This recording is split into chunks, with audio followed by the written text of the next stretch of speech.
Assalamualaikum warahmatullahi wabarakatuh.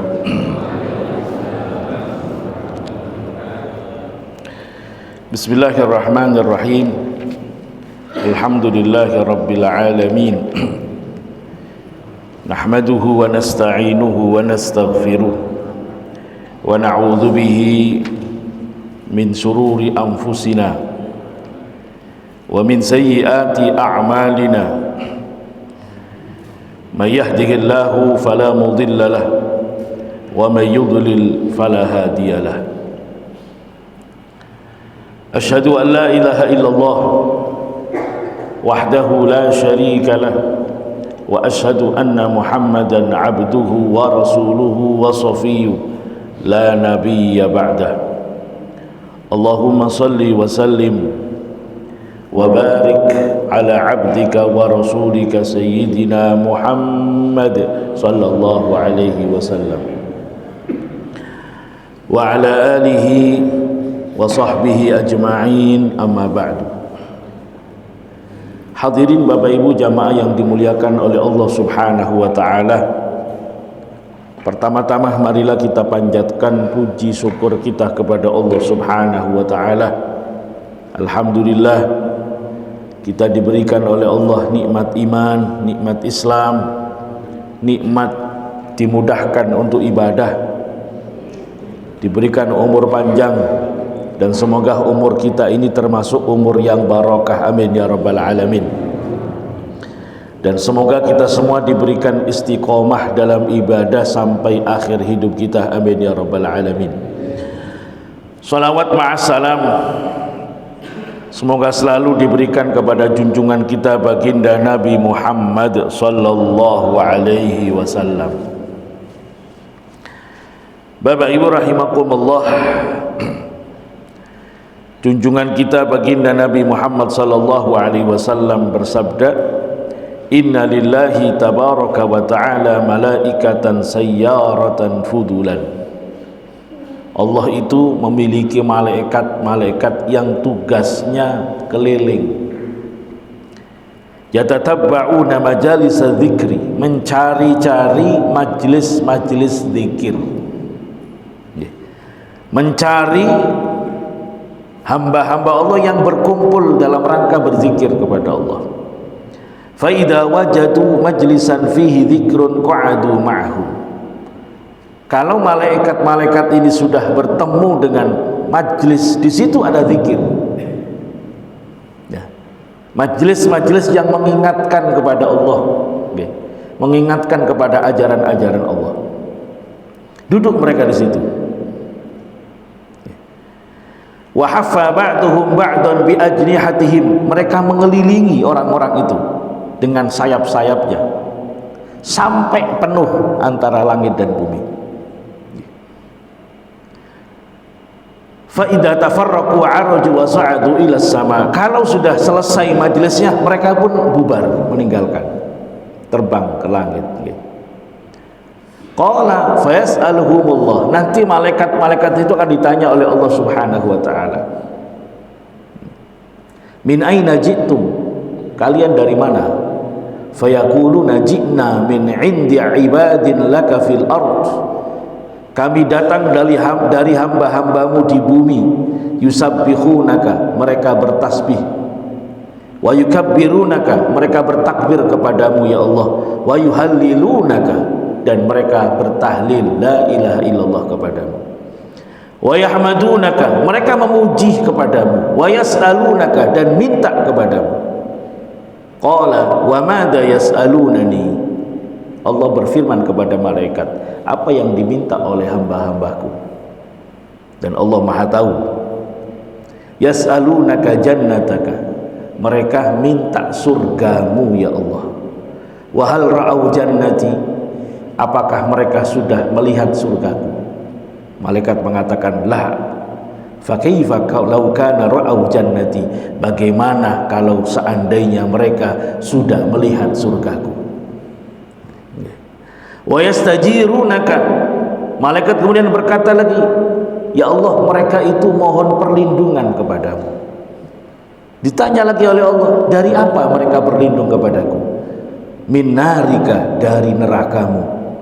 Fa kaifa law ra'au nari, wa hal ra'au nari, apakah mereka melihat nerakaku? Qalu la, belum ya Allah. Fa kaifa law ra'au nari, bagaimana kalau mereka sudah melihat langsung nerakaku? Kita setiap hari berlindung kepada Allah dari neraka. Rabbana atina fid dunya hasanah wa fil akhirati hasanah wa qina adzabannar. Tiap hari, Pak, kita tidak melihat neraka, tapi iman neraka itu ada. Itulah bagian dari rukun iman. Coba bayangkan kalau kita sudah melihat neraka, nanti pasti melihat neraka itu. Wa imminkum illa waridhuha, kata Al-Quran. Siapapun kita pasti melihat neraka. Kenapa? Karena jalan menuju surga itu akan melalui sirat, dan sirat itu di atas neraka. Masya Allah, semoga kita semua diselamatkan, amin ya rabbal alamin.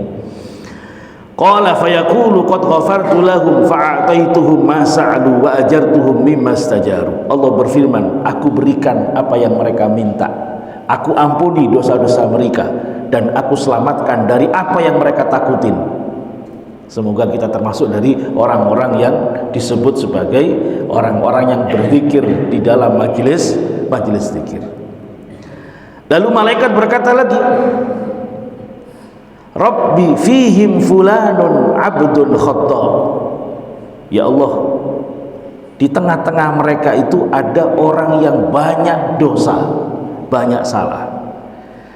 Innama marra fajalasa ma'ahum. Ini orang gak niat tadi pengajian, cuma lagi lewat mampir. Gak ada pengajian, lewat mampir. Qala fayaqulu walahu ghafartu, aku pun mengampuni dosa-dosa dia. Jadi ada orang yang banyak dosa, mampir doang ke situ, ikut majelis zikir. Tadinya nggak ikut, Pak, mampir doang. Humul qaum la yasqi bihim jalisuhum. Hamba-hambaku yang berzikir itu orang yang duduk-duduk bersama mereka tidak akan celaka. Nah, jadi kita kumpul dalam satu majelis ini, bisa jadi kita ini bagian dari orang yang tadi itu banyak dosa, mampir doang. Karena sekelilingnya banyak orang-orang yang soleh, kita kecipratan diampuni dosa kita oleh Allah Subhanahu wa taala. Amin ya rabbal alamin. Maka semoga kita tidak habis semangatnya untuk selalu mengadakan majelis-majelis ilmu, majelis zikir, untuk menambah ilmu kita, menambah zikir kita kepada Allah Subhanahu wa taala. Amin ya rabbal alamin. Hadirin yang dimuliakan oleh Allah, pagi hari ini kita akan membahas, mengembangkan pertanyaan kemarin tentang iman, tentang iman kepada Allah. Kita tahu ada namanya rukun iman. Hadisnya adalah datang malaikat Jibril berwujud manusia, kemudian bertanya kepada Nabi Muhammad, ya Muhammad akhbirni anil iman. Hai Muhammad, beritahu aku apa itu iman. Dijawab oleh Nabi, al imanu billah, iman kepada Allah. Wa malaikatihi, malaikat-malaikat ya Allah, iman kita kepada malaikat. Wa kutubihi, kitab-kitabnya Allah, iman kita kepada kitab-kitab Allah. Wajib kita iman kepada seluruh malaikat Allah. Malaikat itu adalah hamba Allah, tidak makan, tidak minum, tidak punya nafsu, tidak berjenis kelamin. Malaikat itu, Pak, iman kita. Iman kepada Jibril, Mikail, Israfil, kita yakin 100% iman kepada malaikat. Iman kepada kitab-kitab Allah, seluruh kitab yang diturunkan oleh Allah kita iman.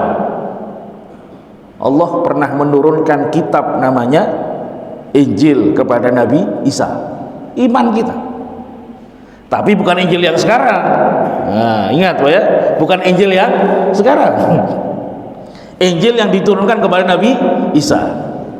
Kita iman kepada kitab Taurat yang diturunkan oleh Allah kepada Nabi Musa. Kita iman sama sekali, tidak mengingkari, wajib iman.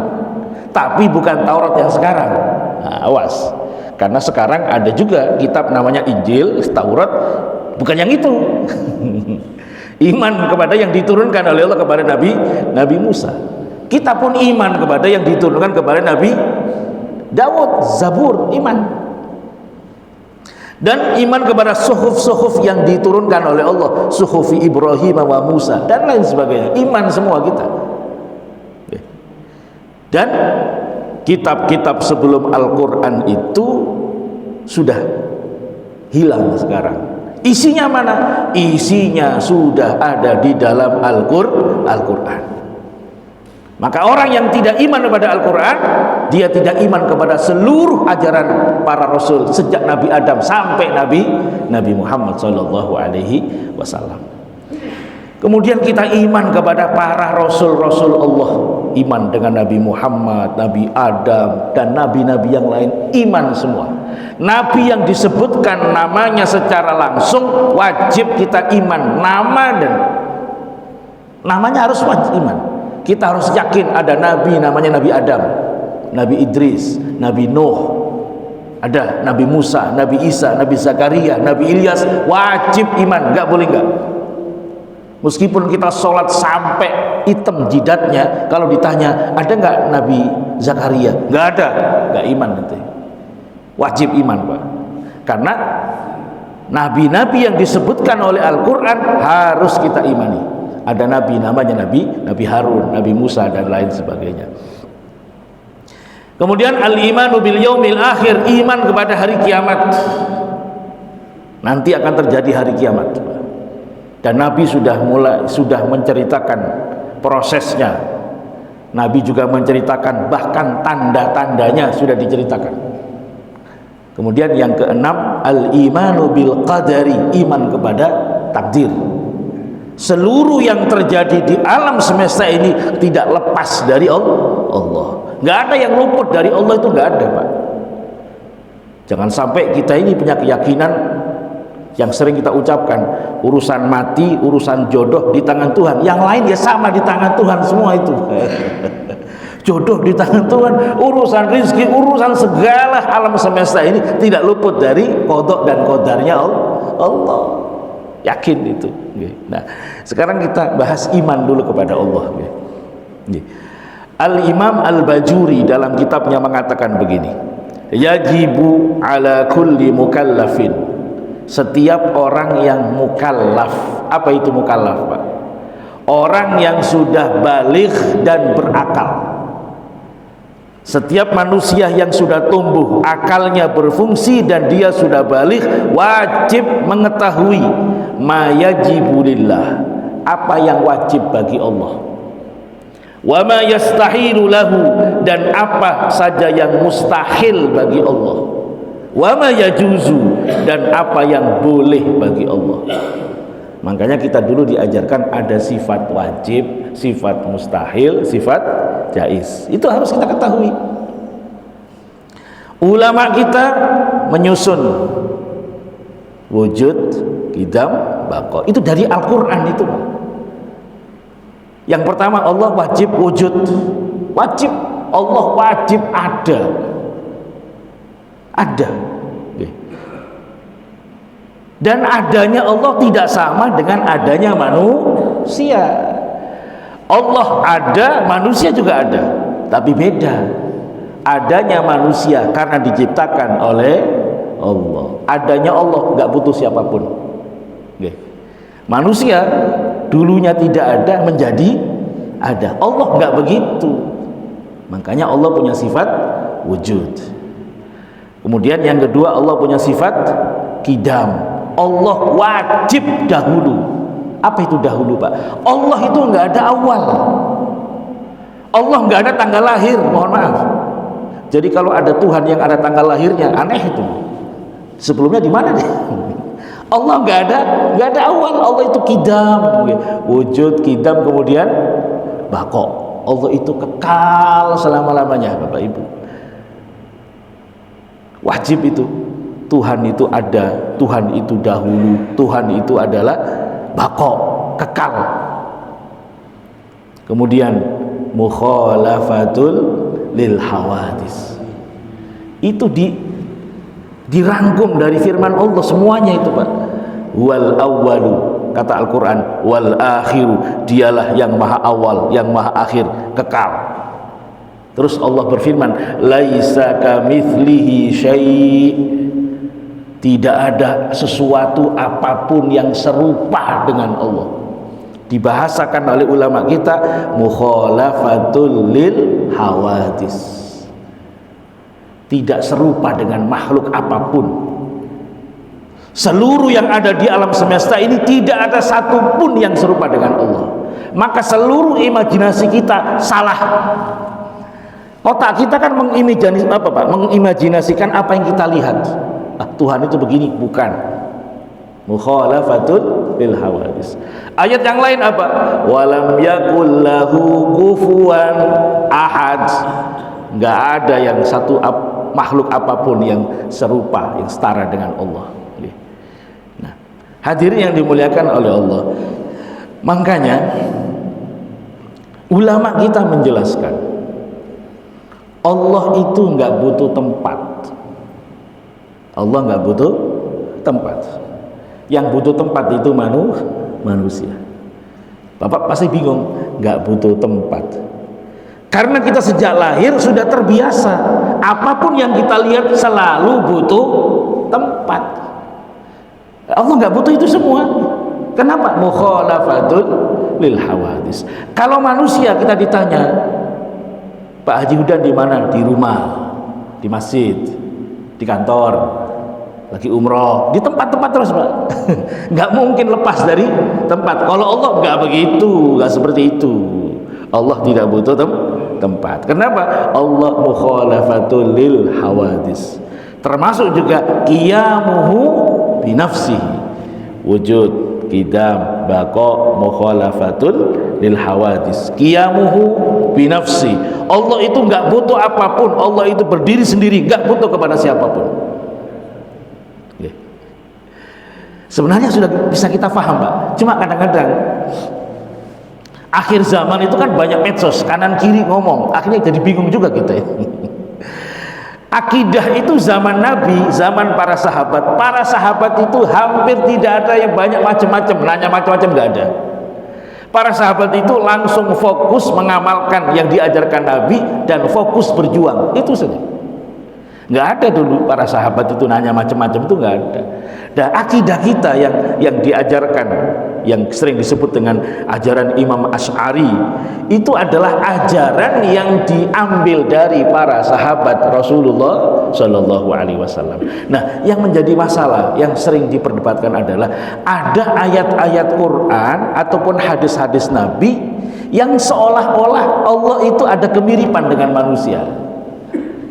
Tapi kan harus kita kembalikan, Pak. Ingat, Allah sudah menyatakan laisa kamitslihi syai'. Ini ayat yang jelas. Allah tidak serupa dengan apapun. Nah, kalau ada ayat yang seolah-olah makna lahiriahnya itu Allah mirip dengan manusia, hati-hati, harus difahami dalam ruang lingkup laisa kamitslihi syai'. Contoh. Contoh, misalkan ayat Quran mengatakan yadullahi fawqa aydihim. Yadullah itu kalau kita artikan kata per kata, tangannya Allah di atas tangan mereka. Itu kalau makna per kata ya. Ada lagi yadahu mabsutatani, tangan Allah terbuka. Yunfiku, memberikan rizki kaifa yasha, sesuai dengan yang dikehendaki oleh Allah. Itu kan ada kata tangan. Langsung saja pikiran kita membayangkan tangan itu mana, Pak? Ini kan tangan. Manusia yang punya tangan. Ingat, Allah tidak serupa dengan siapapun. Kalau manusia ada daging, ada tulang, ada darah, ada pori-pori, Allah enggak. Lalu bagaimana ini? Ada ayat begini itu bagaimana? Kalau kita fahami secara ulama salaf dulu, para generasi awal. Generasi awal para sahabat, para tabi'in itu langsung saja mengimani tanpa membayangkan, tanpa menjelaskan. Contoh, Imam Maliki ditanya, Ar-Rahmanu 'alal arsy istawa, Allah bersemayam di atas ars. Apa kata Imam Maliki? Al-istiwa ma'lum, istiwa itu sudah diketahui. Wal kaifu majhul, bagaimananya itu sesuatu yang tidak bisa dibayangkan. Wasu'alu anhu bid'ah, menanyakannya bid'ah. Orang usah takon. Kalau bahasa dulu nggak ada ulama salaf itu yang nanyain begitu. Nah, seiring dengan waktu beralihlah ke zaman tabi'in, masuklah kemudian ke abad-abad pertengahan, orang Islam semakin banyak, termasuk orang-orang Islam yang mantan orang-orang agama lain. Udah mulai banyak nanya karena generasinya sudah beda. Makanya kemudian muncul generasi ulama baru namanya kholaf. Ulama-ulama yang sudah bukan abad awal, ini sudah masuk pertengahan. Itu mengatakan ayat-ayat yang seperti itu, satu, antara salaf dan kholaf, antara ulama dulu dan yang berikutnya sama-sama sepakat tidak boleh dipahami secara lahiriah, nggak boleh. Jangan dibayangkan ada dua tangan kayak kita, enggak seperti itu. Cuma bedanya ulama salaf menyerahkan sepenuhnya kepada Allah. Kholaf mencoba itu, berusaha. Ini harus kita fahami sesuai dengan ayat Allah tidak serupa dengan apapun.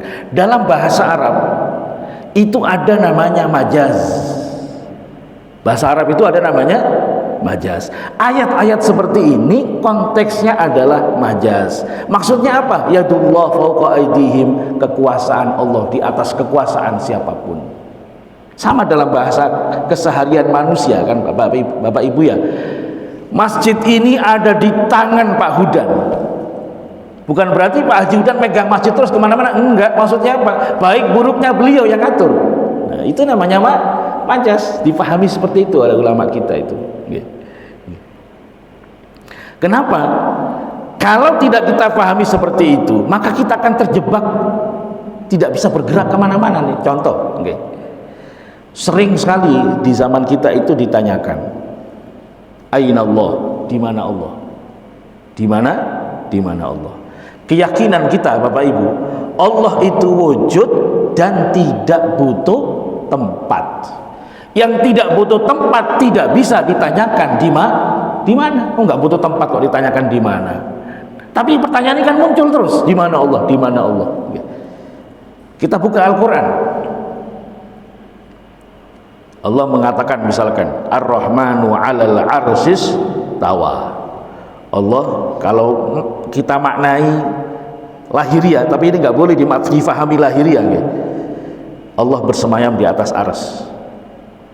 Ada yang mengatakan fis sama, Allah di langit. Tapi ingat, Allah juga mengatakan dalam Al-Quran, wa huwallahu fis samawati wal ard. Allah lah, dialah Allah yang ada di langit dan bumi. Tuh, coba. Yang benar di mana? Di langit apa di bumi? Tuh. Maka harus difahami secara majaz. Allah juga berfirman, wa huwa ma'akum. Dia selalu bersamamu, aina ma kuntum. Di manamu kamu berada. Apakah boleh kita fahami dimanapun kita berada, di situ ada Allah duduk bersama kita? Nauzubillah, gak boleh paham begitu. Tapi harus difahami apa Pak? Majaz. Maksudnya apa? Pengawasan Allah gak pernah lepas dari kita. Dimanapun kita butuh Allah, maksudnya begitu. Allah berfirman juga, wa huwa aqrabu ilaikum min hablil warid. Allah lebih dekat dari urat nadimu. Bagaimana coba? Kalau kita fahami apa adanya, nggak mungkin itu. Maksudnya apa? Allah lebih dekat dari urat nadi. Apa? Jangan macam-macam lu sama Allah. Anda itu nggak pernah lepas dari Allah. Gitu. Tidak bisa difahami tempat. Yang pasti adalah laisa kamitslihi syai'. Udah, itu keyakinan kita. Allah tidak serupa dengan siapapun dan apapun. Nah, ini Ini yang harus kita pegang, ayat yang jelas, namanya ayat muhkamat. Bapak Ibu,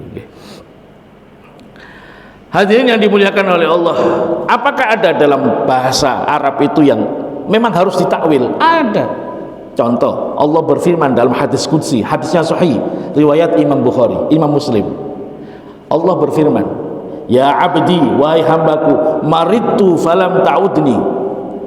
Wahai hambaku, aku sakit, kenapa enggak kamu jenguk? Ayo Pak, Bapak Ibu pahami apa adanya. Allah sakit ya, sakit apa? Enggak mungkin itu. Awas, ini belum selesai hadisnya. Hadisnya bunyi apa?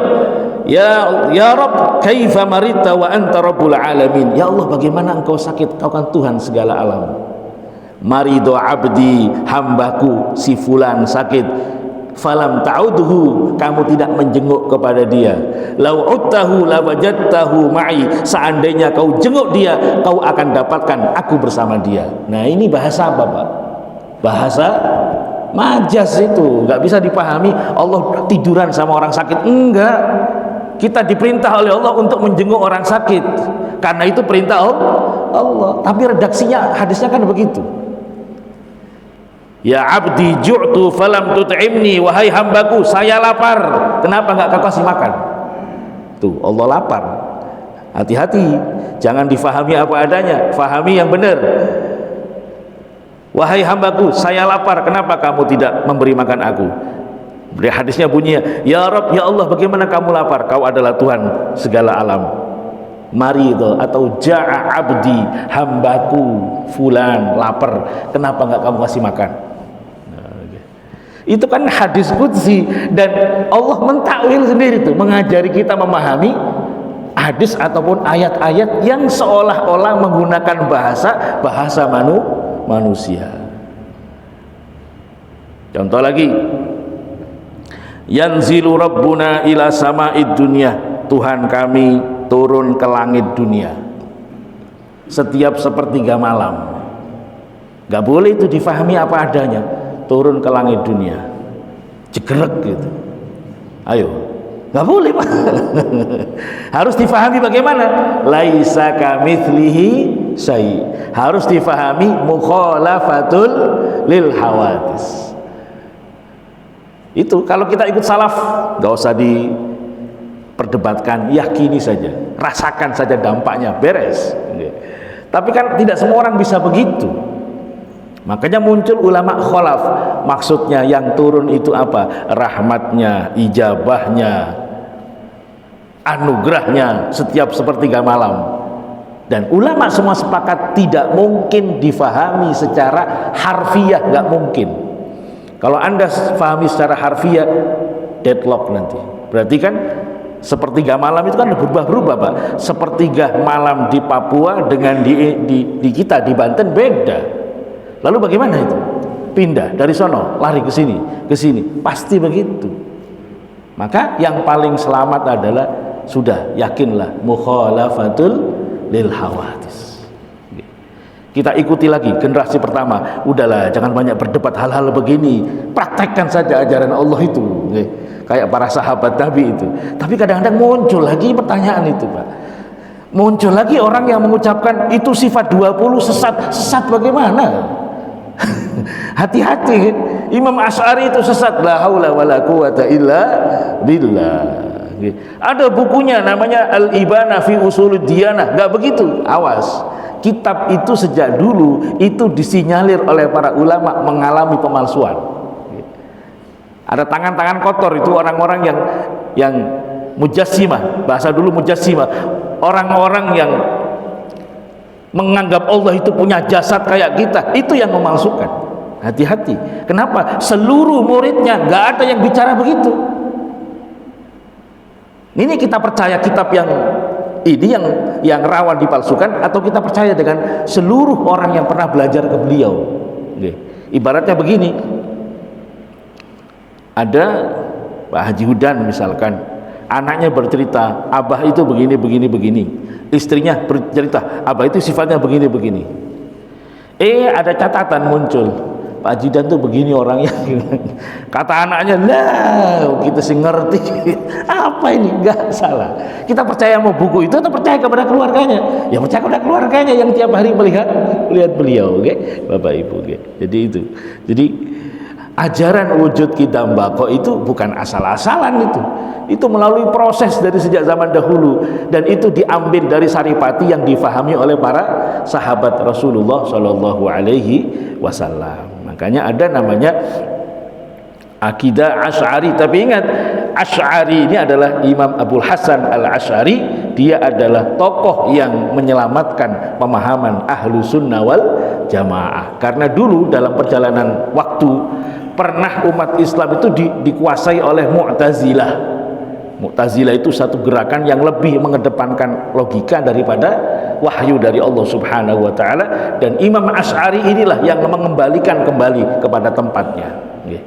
Jadi kita tidak perlu ragu Bapak Ibu ya.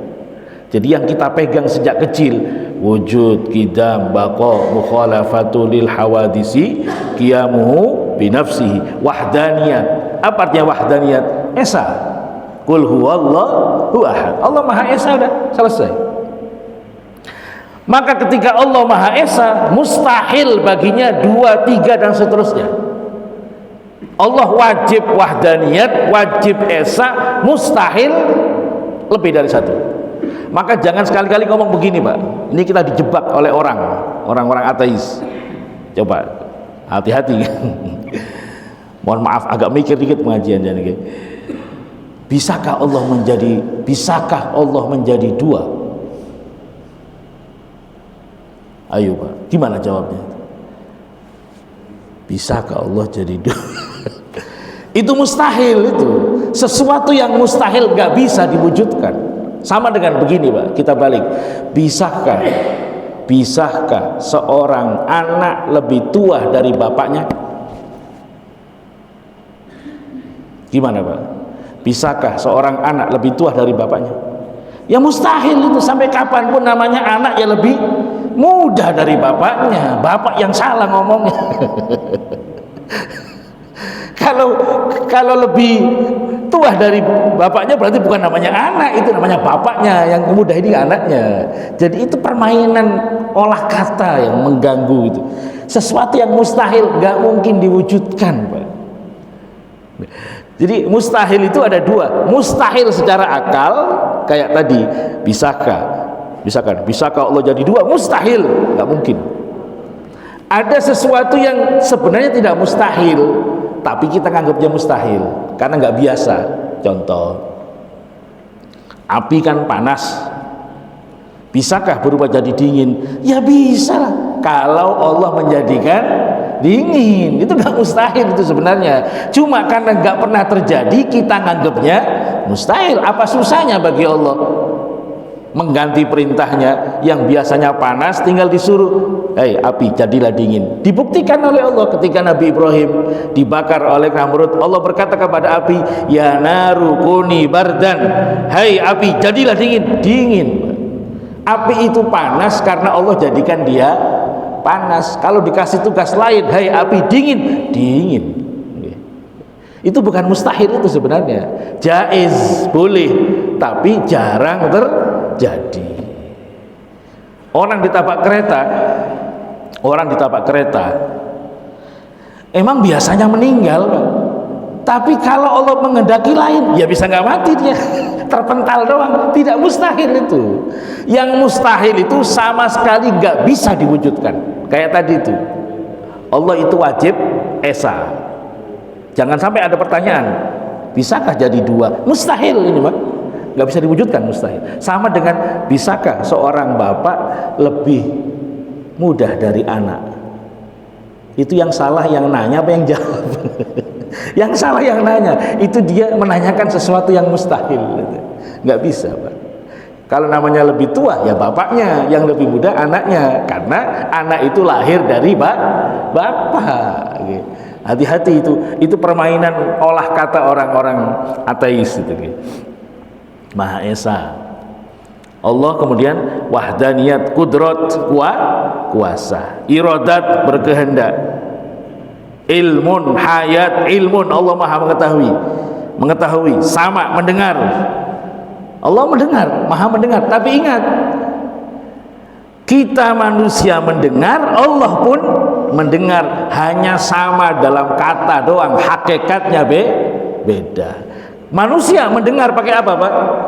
Telinga, ada dagingnya, ada di dalamnya ada apa itu? Kuning-kuning telinga. Allah enggak, mukhalafatul lil hawadis. Manusia melihat pakai mata, Allah enggak. Kenapa? Mukhalafatul lil hawadis. Allah itu tidak serupa dengan makhluk. Nggih. Qiyamuhu binafsi wa sama basor kalam. Terus qadiron, muridan, aliman, hayyan, sami'an, basiron, mutakallima. Itu guru-guru kita luar biasa, sampai apal kita ini. Itu anak-anak madrasah sampai sekarang ya itu Pak yang diajarin. Ya itu nggak boleh lupa itu. Allah wajib ada, Allah wajib kidam, Allah wajib bako, Allah wajib semua itu. Berarti lawannya adalah mustahil. Allah mustahil nggak ada, Allah mustahil baru, Allah mustahil binasa, Allah mustahil serupa dengan makhluk, Allah mustahil butuh dengan yang lain, Allah mustahil lebih dari satu, Allah mustahil lemah, Allah mustahil terpaksa, Allah mustahil tuli, Allah mustahil buta, dan lain seterusnya. Itu semua mustahil. Dan itu harus diketahui. Mustahil diketahui. Sesuatu yang mustahil tidak mungkin muncul. Mustahil itu betul-betul mustahil, nggak mungkin ada.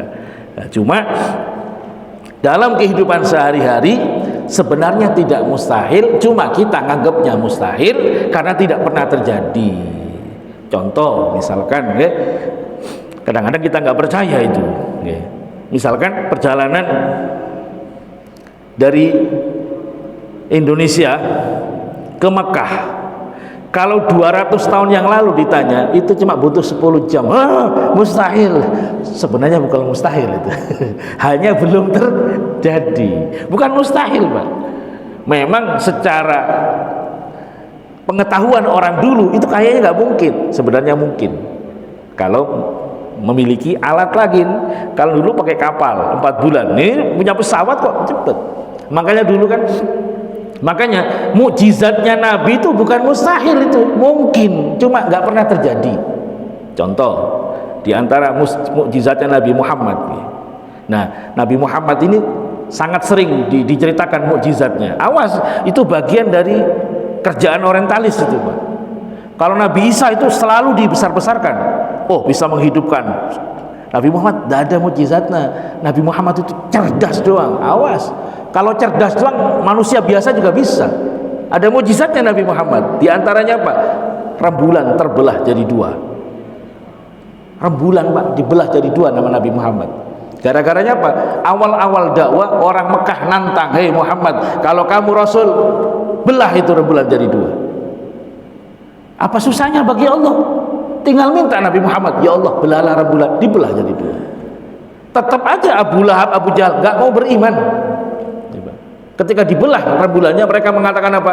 Emang sihirnya Muhammad luar biasa. Jadi minta mujizat dikasih sihir.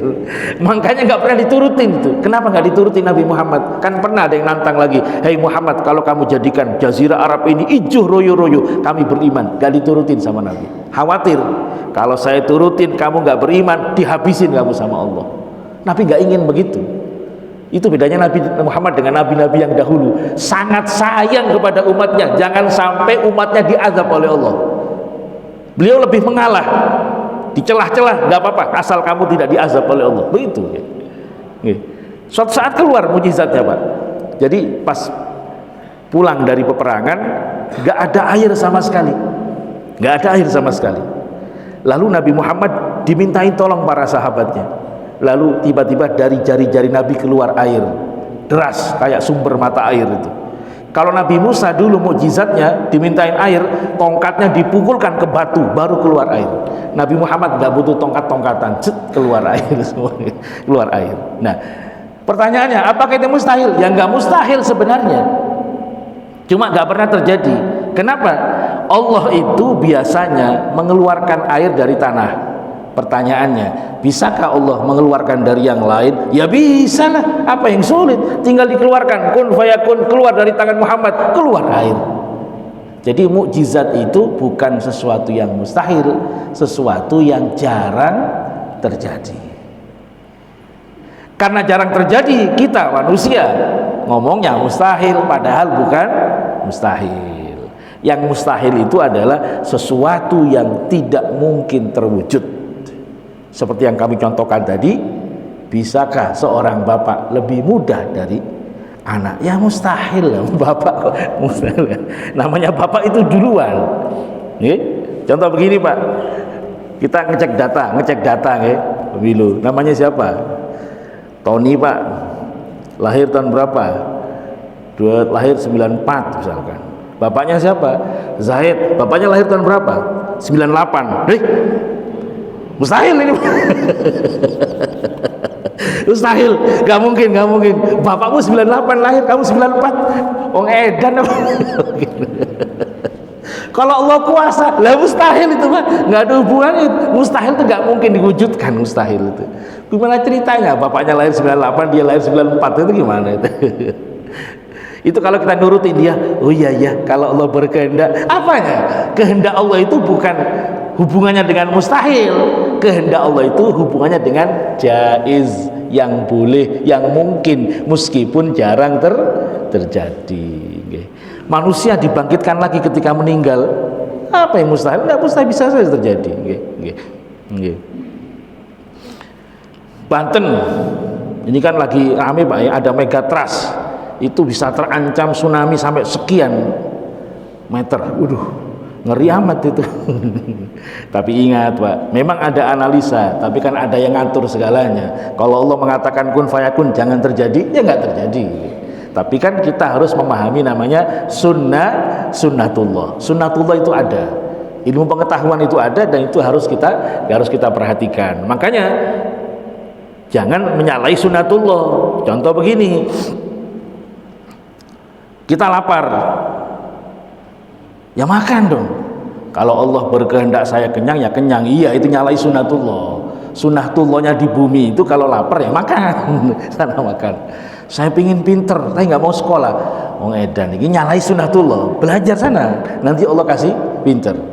Ini nggak mau, turu baik, pengen pinter, nggak bisa. Jadi jangan suul adab sama Allah. Allah itu punya hukum, di muka bumi punya hukum, ada hukum. Kalau lapar makan, kalau haus minum, itu kan aturan Allah itu. Kalau pengen punya anak ya nikah dulu. Ini ada perempuan nggak mau nikah, punya anak. Saya mau punya anak Pak Ustadz, ya nikah tuh, nggak perlu. Kalau Allah berkehendak ya saya punya anak. Iya tapi itu namanya Siti Maryam itu. Ibu kan bukan Maryam, nikah dulu, punya suami, nanti Allah kasih anak. Itu namanya sunnatullah. Karena dia mau punya anak nggak mau nikah, itu gimana itu?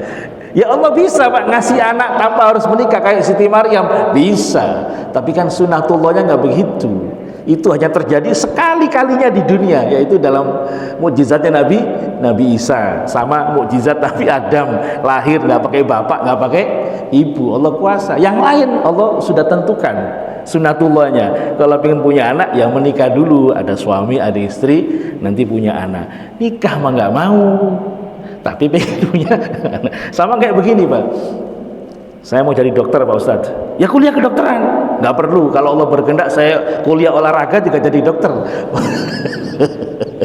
Ini orang nggak ngerti sunnatullah. Siapa mau jadi kamu dokter? Meskipun kita doa sampai di Masjidil Haram, ya nggak dikabulkan oleh Allah. Kenapa? Nyalai sunnatullah. Pasti paling juga jadi tabib doang, nggak jadi dokter. Kalau mau jadi dokter ya kuliah kedokteran, kan begitu. Ini kuliah kedokteran enggak, kuliahnya syariah mau jadi dokter. Itu gimana? Nah itu, mungkin itu Bapak Ibu yang dimuliakan oleh Allah. Tapi intinya, kita tidak usah gelisah seperti itu. Kita yakin saja, kita iman kepada Allah, kemudian kita isi hari-hari kita dengan ibadah. Tapi kalau memang harus butuh dijelaskan, ya jelaskan begitu. Allah itu ada, Allah itu dahulu, Allah itu baqo kekal, Allah itu tidak serupa dengan siapapun dan apapun, Allah itu berdiri sendiri tidak butuh siapapun, justru yang lain butuh kepada Allah, Allah nggak butuh kepada apapun, gitu. Dan seterusnya, Allah maha mendengar, Allah maha melihat dan lain sebagainya. Nah, yang jelas jangan pernah menyamakan Allah dengan manusia. Mungkin itu Bapak Ibu yang bisa kami sampaikan, kurang lebihnya mohon maaf.